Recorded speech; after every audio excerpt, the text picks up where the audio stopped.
Well, once again, welcome everyone for joining me this morning or this evening, wherever you are. I'm really excited for the chance to hear your questions and talk with you about some additional interesting surgical pathology cases. Uh, some of you who joined last month will remember that we talked about non-germ cell tumors in the mediastinum, and I thought it would be of interest to follow that discussion this time with the germ cell tumors. But because of course, these don't just occur in the mediastinum when they're not in the ovary or testis, I've included a number of cases from other sites as well. The other thing I will just mention is that the digital slide links that were posted are enduring links and get you to the original digital slides that were scanned. But something about these cases that I'm using today from a history of medicine standpoint, these slides come from what is called the Rosai collection. Dr. Juan Rosai, some of you may know that name, was an extraordinarily gifted surgical pathologist and educator with a very broad range of experience.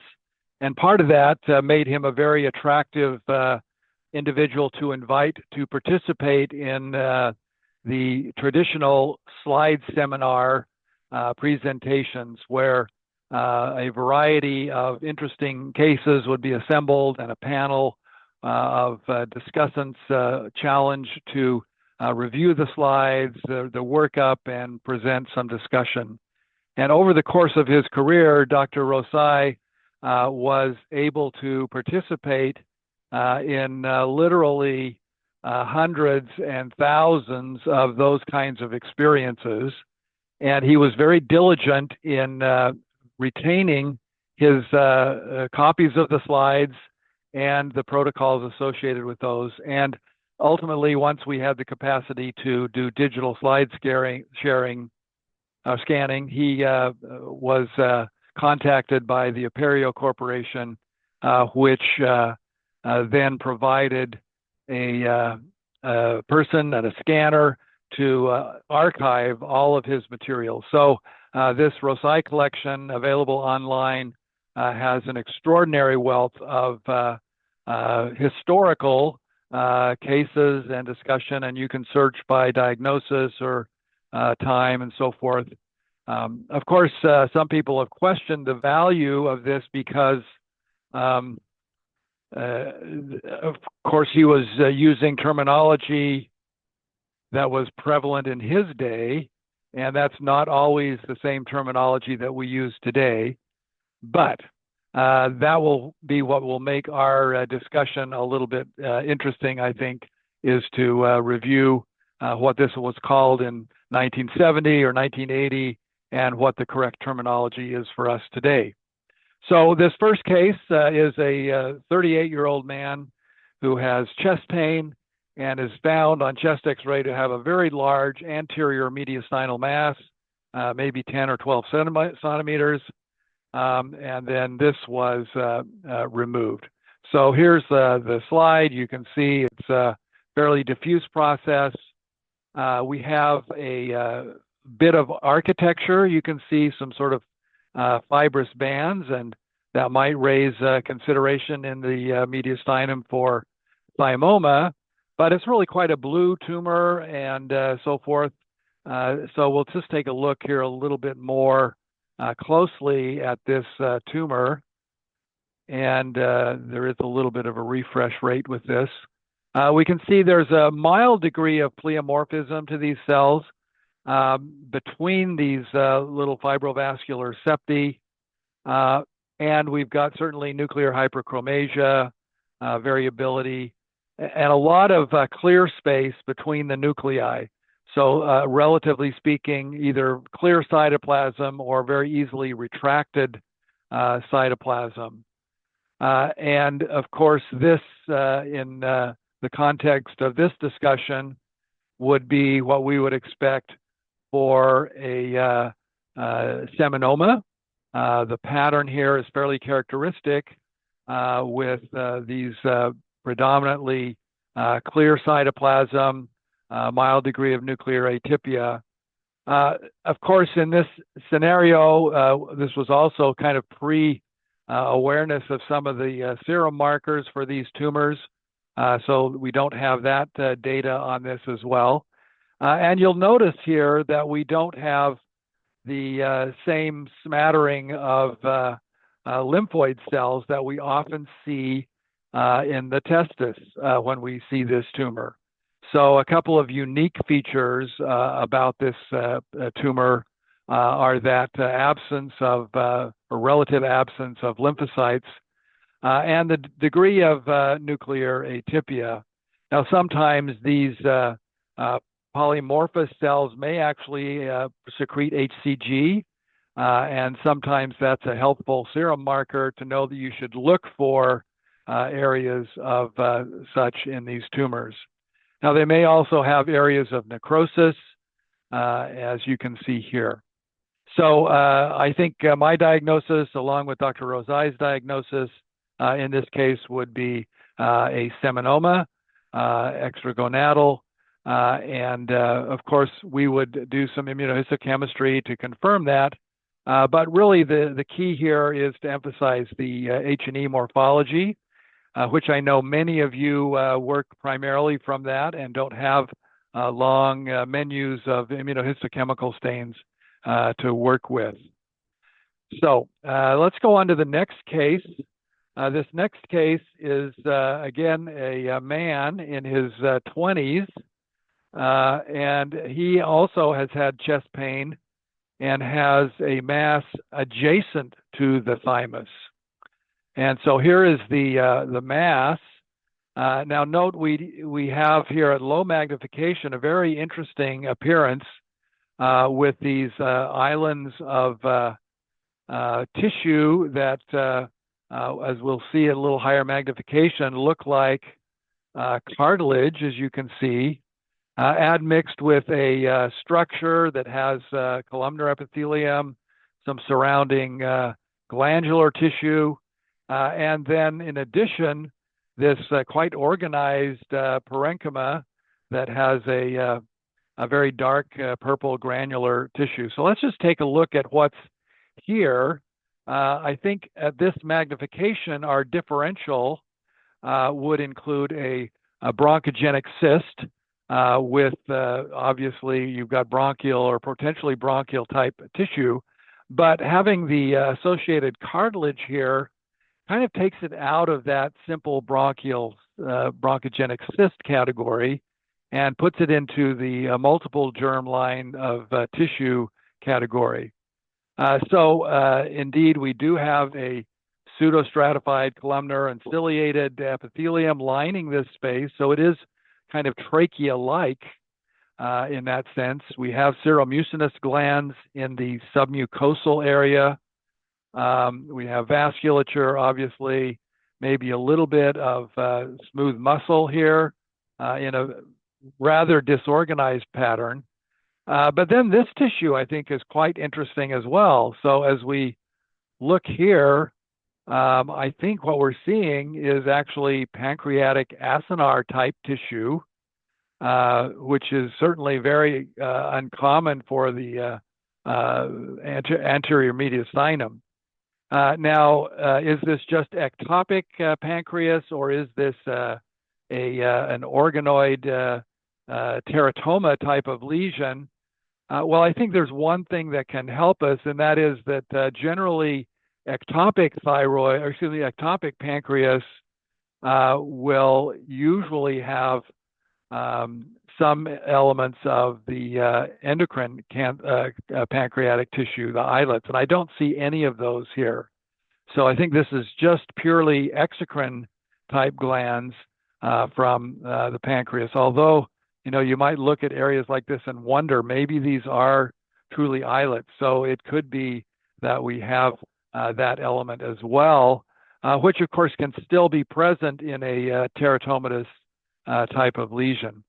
But clearly there's no immature tissue here, and other than the The cartilage is a little bit on the immature side, but we don't see any neuroglial tissue or other features to suggest that this has a recurrent or malignant potential. So whether you want to think of this as a hamartomatous ectopic fore/hindgut component with tracheobronchial and pancreatic parenchymal type tissue, it certainly fits the category of multiple germlines being involved, and I think therefore can be still considered as a teratoma, albeit one that's exceptionally well organized and in the sense of forming organoid type tissues. That also was Dr. Osai's diagnosis in this case as well, was a mature teratoma. So here we've been looking at young male patients, and that's clearly one risk group that we can see in this category. The other age group that frequently will be involved with these kind of neoplasms and so forth is the pediatric age group. And that is where our next case comes from. This is a patient who is a newborn who has some respiratory distress and again is found to have an anterior mediastinal mass that is actually quite large, 6 centimeters. So low magnification for this lesion. Again, we see the sort of pallor rounded nests of kind of immature developing cartilage tissue. In this case, much more poorly organized than traditionally than we saw in the more organoid case earlier. In addition, we can see there's some sort of other mesenchymal elements here. And then we have a component over here where we have some other type of tissue. So because I think we're most concerned to know whether we have an immature component to a teratoma, and that's really kind of our leading diagnosis here, is this a mature or an immature teratoma? These blue cell areas become one of the primary areas to evaluate. And here, I think you can appreciate that we have some sort of columnar type of cells sort of centering around maybe more eosinophilic areas that look like this may be a bit of a rosette type of structure, sort of a neuroblastomatous type of tumor or type of tissue. So that's one of the first questions we want to answer. Is there any immature neural tissue? Now, this other tissue that we see here, maybe some of this is immature smooth muscle tissue. Here we obviously have some glandular elements as well as over here. We see some of that as well. So this tissue over here, another area where we have some sort of bluish tissue here. And here, I don't think we can make the diagnosis of immature neuroglial tissue. It's just a little bit more cellular.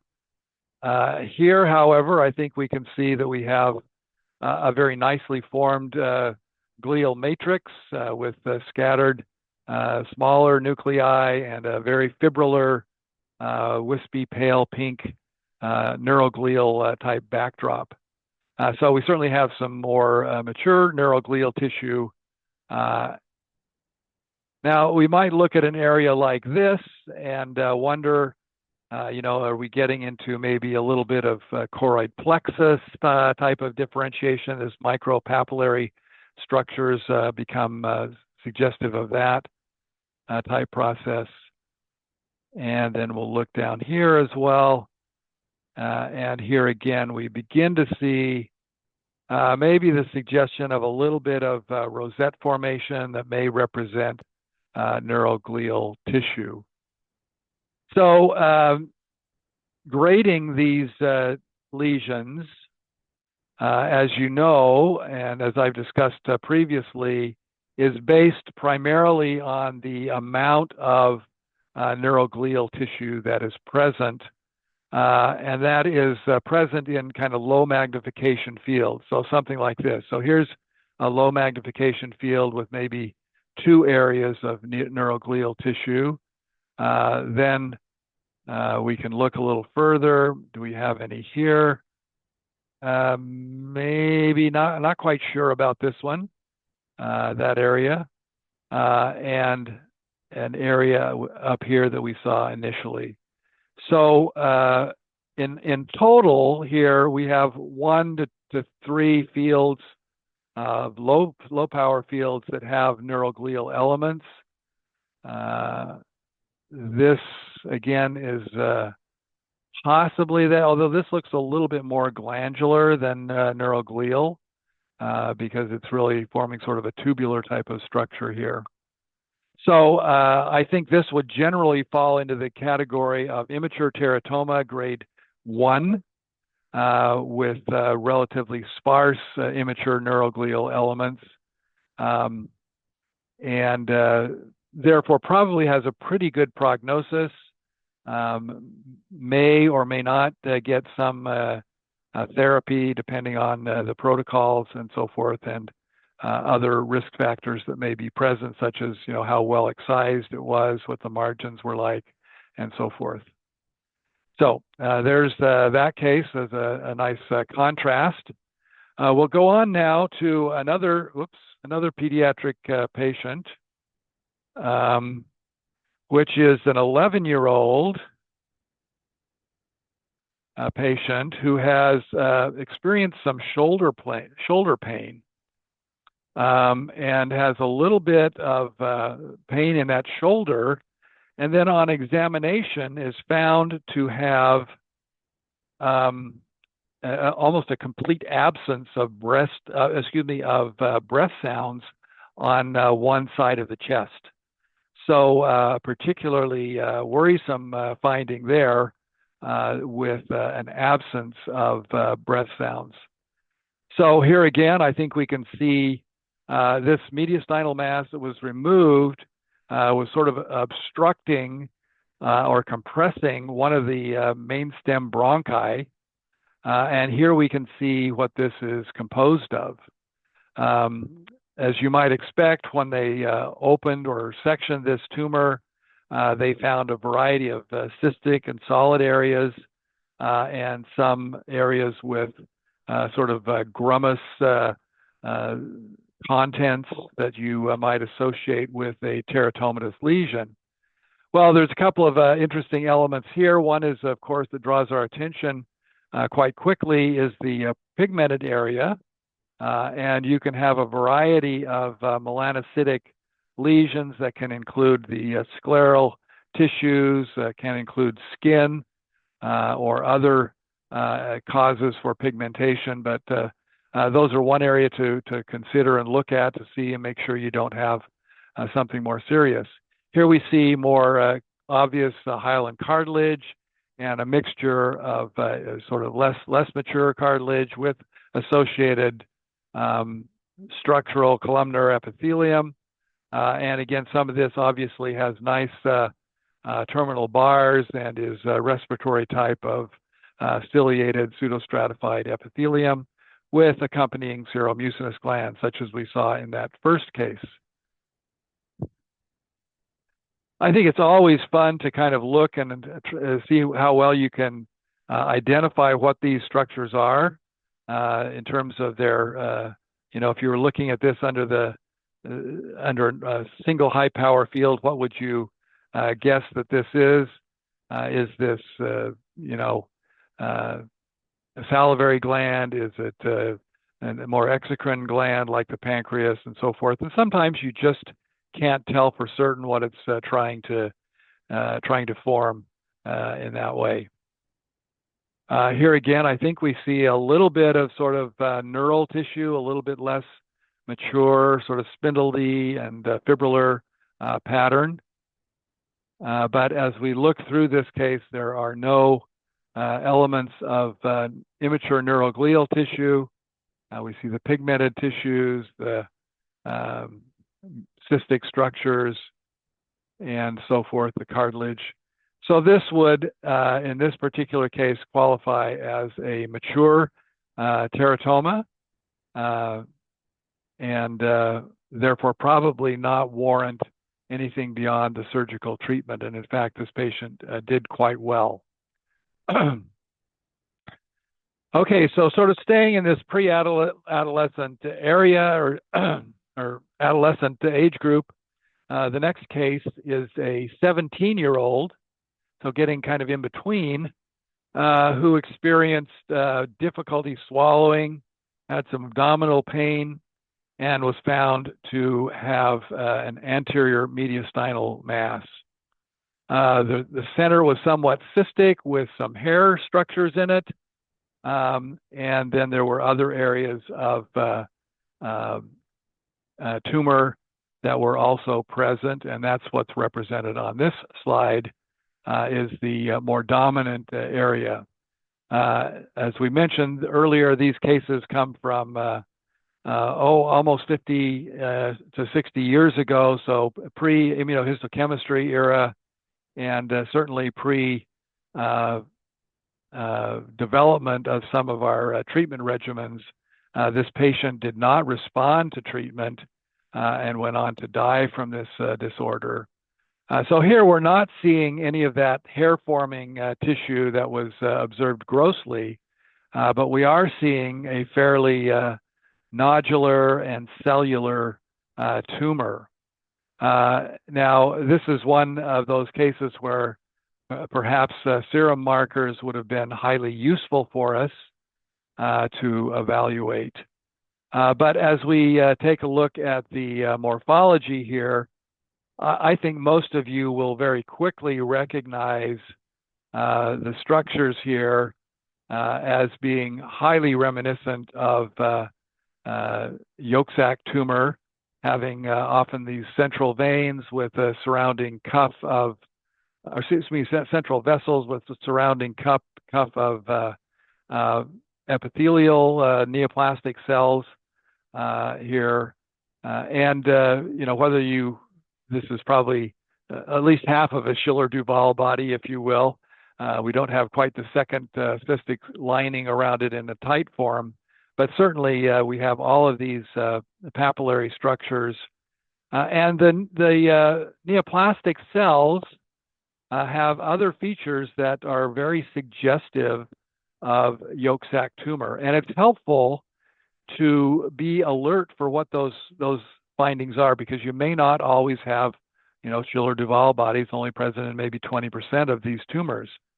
So other features that we should be aware of are the presence of these eosinophilic hyaline droplets, which you can see in many of these cells. These are not all red cells. There are red cells here, but there's also these eosinophilic globules. And obviously this was scanned at 20x rather than 40x, so you don't have an ultra high power view of this, but it's still adequate to be able to identify those. Additionally, the kind of cell size of the neoplastic cells is in that sort of intermediate to smaller range. The nuclei are fairly homogeneous.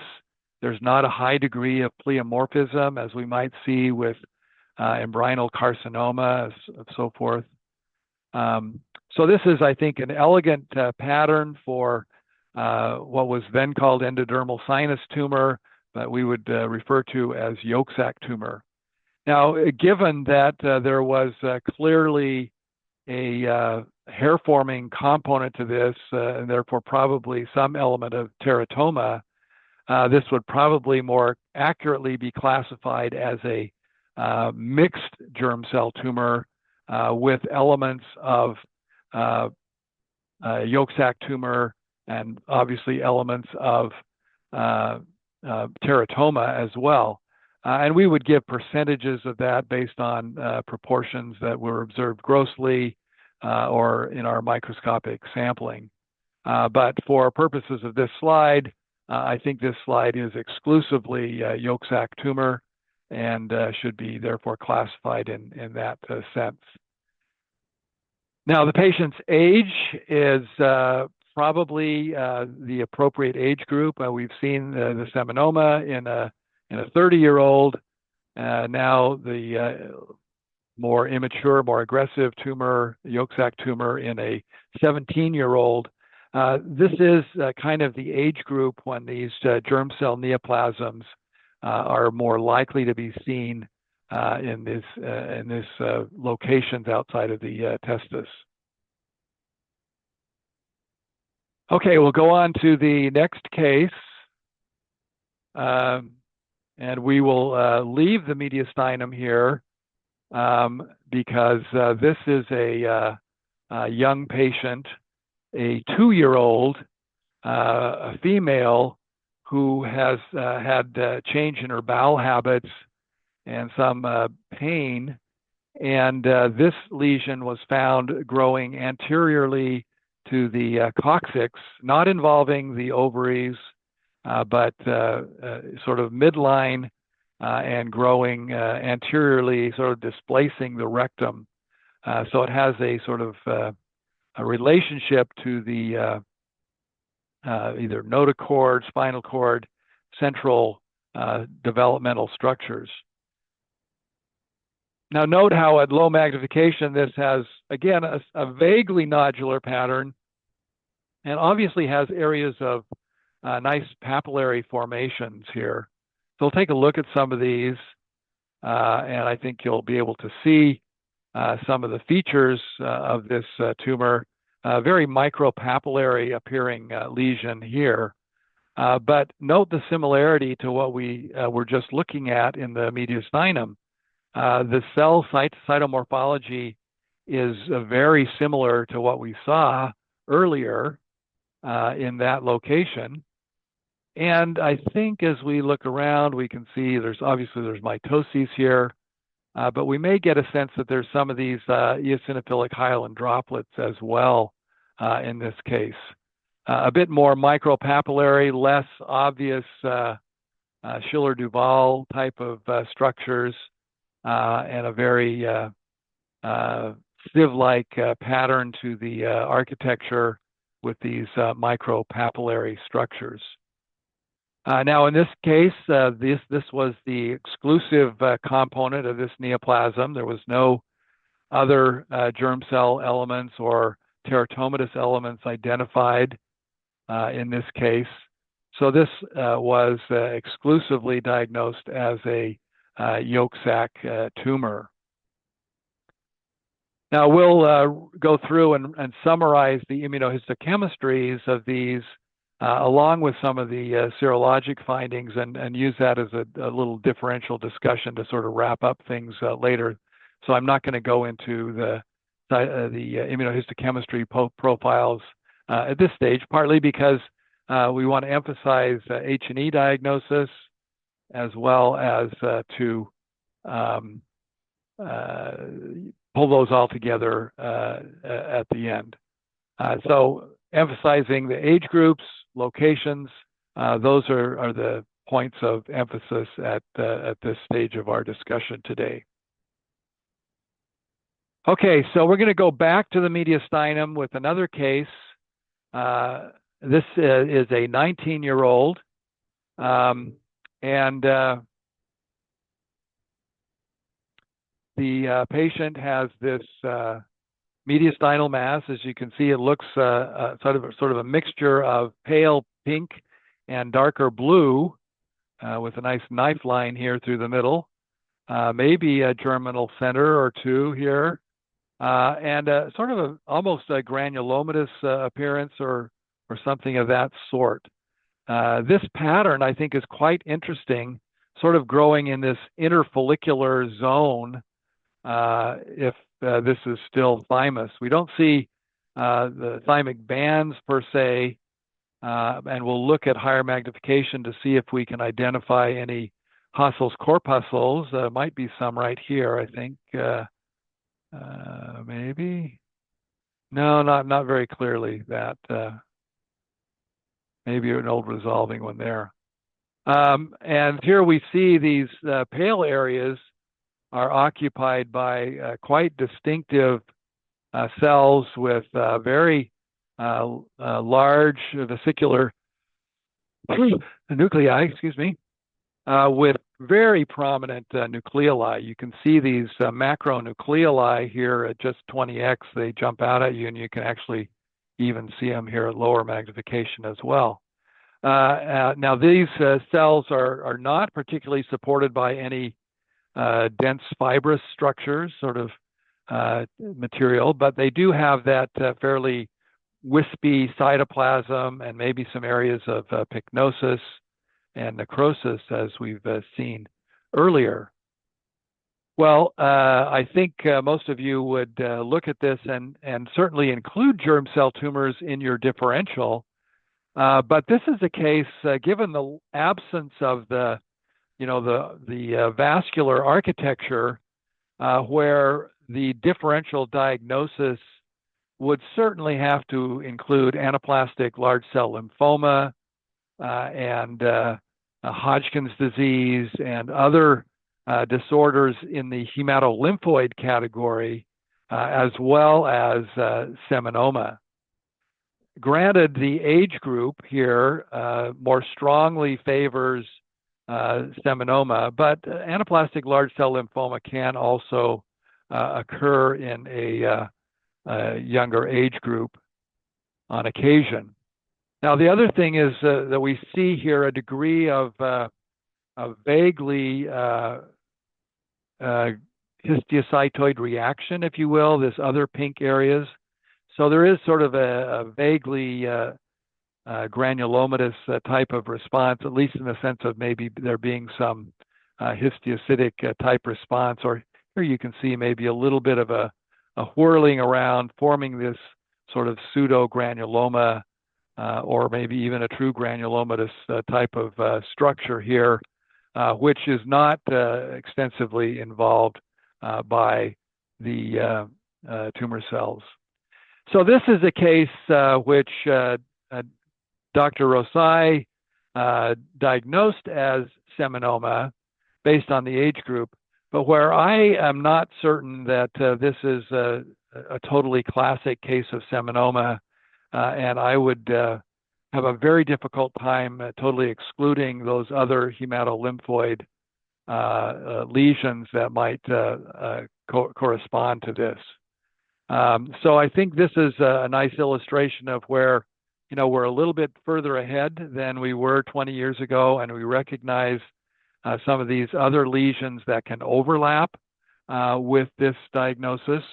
I include it here for the consideration of that differential and the kinds of questions that we may be able to resolve now better using immunohistochemistry. And obviously this would be a fairly easy one to do with a SAL4 or OCT3-4 versus a CD20 or CD30 immunohistochemical stained to see whether we actually do have a hematolymphoid lesion or a germ cell neoplasm.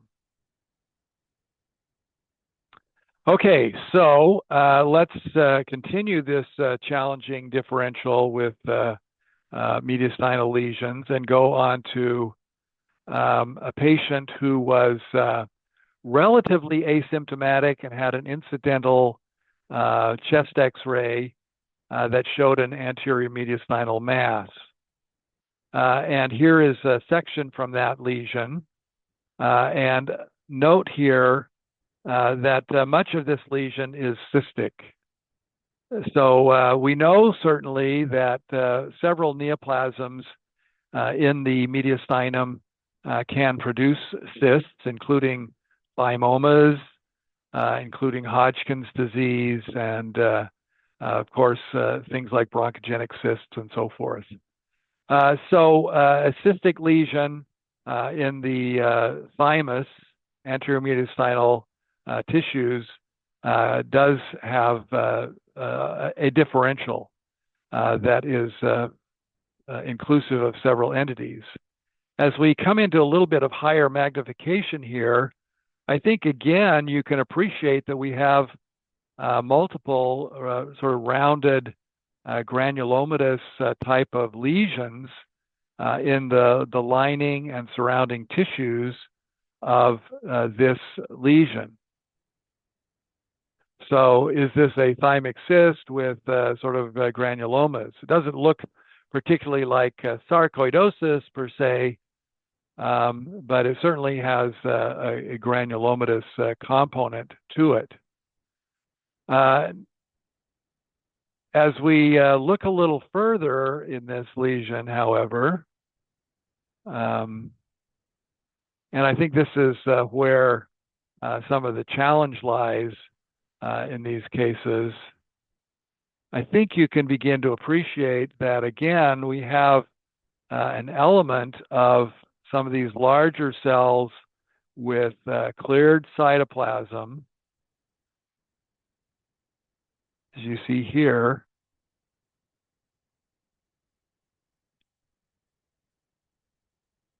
And I think we'll find some more where there's a bit more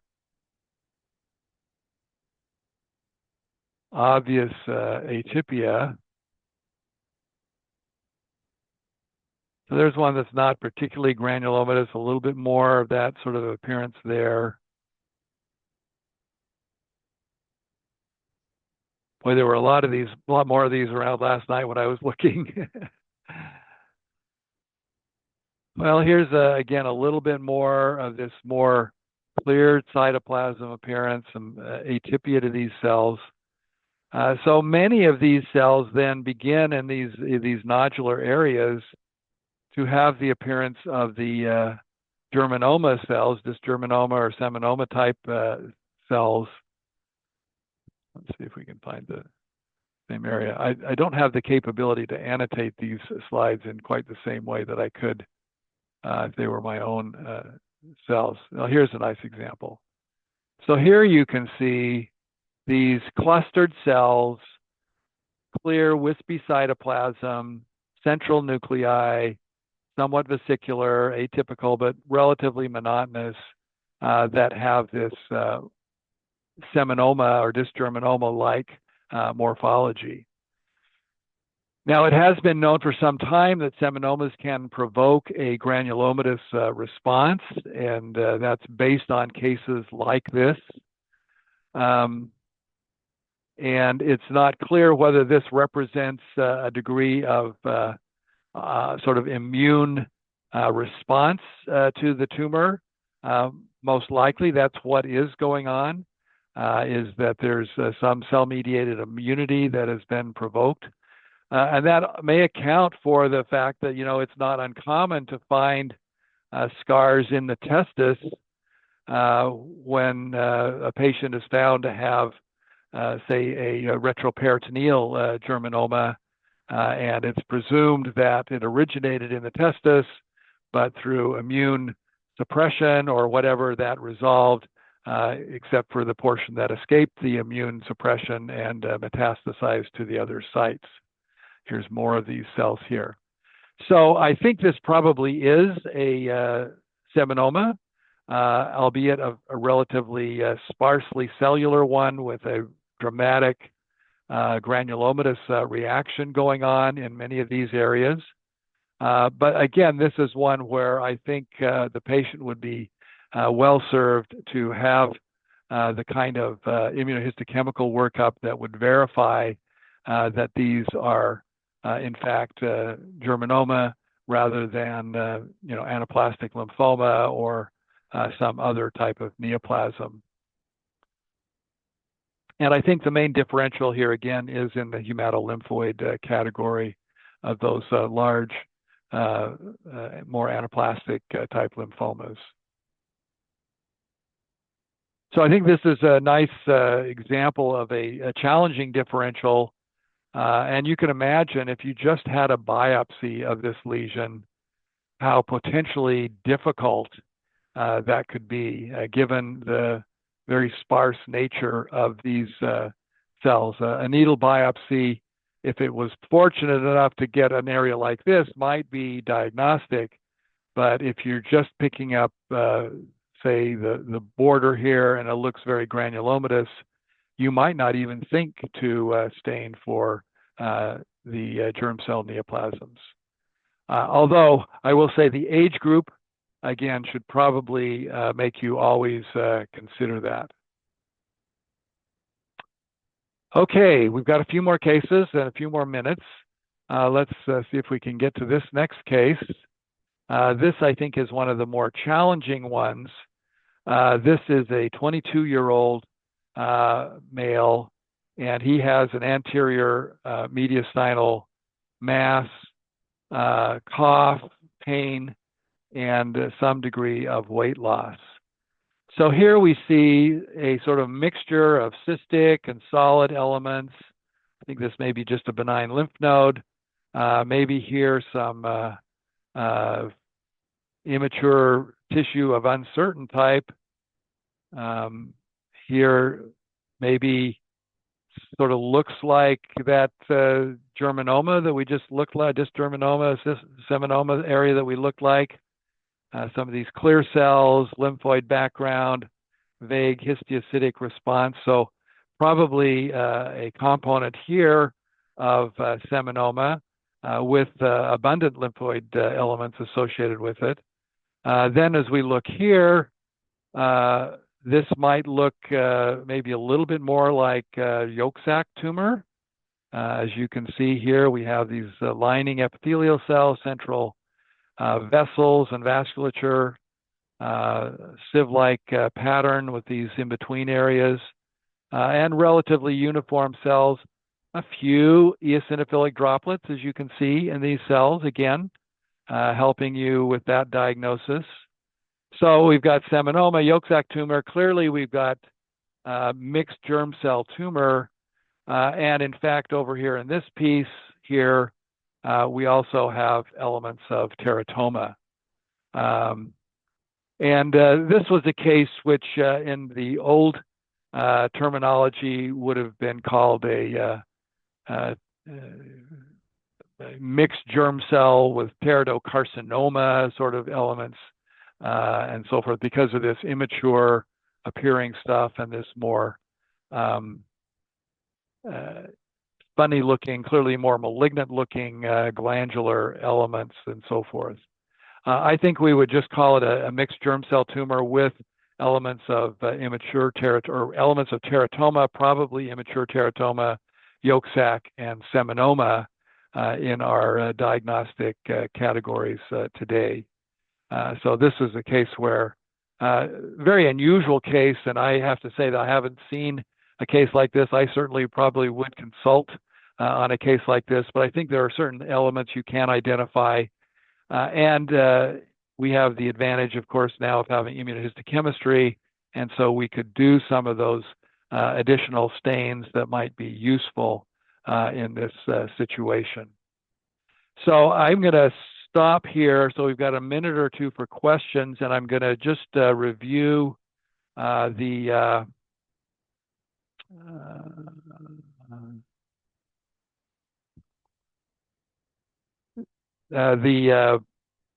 profile that we would expect to see immunohistochemistry-wise. This is from Path Outlines, and I found this very useful under their mediastinal section. Gross features, microscopic features, serum markers, and then our usual panel of immunohistochemistries can be very, very useful. But it really does emphasize that it starts with the gross features. So cystic components, hair, cartilage, those variegated things, those suggest that you're going to have a teratomatous component. Embryonal carcinoma is going to usually have more hemorrhagic areas and be variable, sort of as necrosis along with it. And obviously morphologically, it's usually much higher grade, appearing more pleomorphic cells. We didn't have a good example of that in our case mix today. Yolk sac tumor, good discussion of those, good examples of those. Choriocarcinoma, obviously hemorrhagic again grossly, and we're looking for that tripartite combination of trophoblastic and hemorrhagic cells. seminoma, gray white, a little bit more lymphoma-like, sort of fish flesh type of appearance, and so forth. Serum markers, the typical ones we use, beta-HCG, LDH, AFP. AFP is particularly useful in identifying yolk sac tumor and embryonal carcinoma, not usually elevated in either of the other, in any of the other tumors. Beta-HCG, most commonly present in choriocarcinoma, but may be present in seminoma, particularly if you have syncytial trophoblast-like elements that are present. And when it is raised, you should search for those to make sure that you haven't missed an area of choriocarcinoma. So gross examination can be guided in part by the serum markers. And then the immunohistochemistries, I'm sure you can look these up. I would have to look these up most of the time myself just to be sure, because I don't need to retain these in my brain anymore. I've got references at my fingertips as we do now. I used to have them on a clipboard at my desk, and now we've got them on our computer or in our pockets, and that's a very useful matter there as well. So I'll kind of open the floor to questions for anybody who wants to bring a question up. And thank you all for joining and participating with me today. Yeah. Anyone have any questions or comments?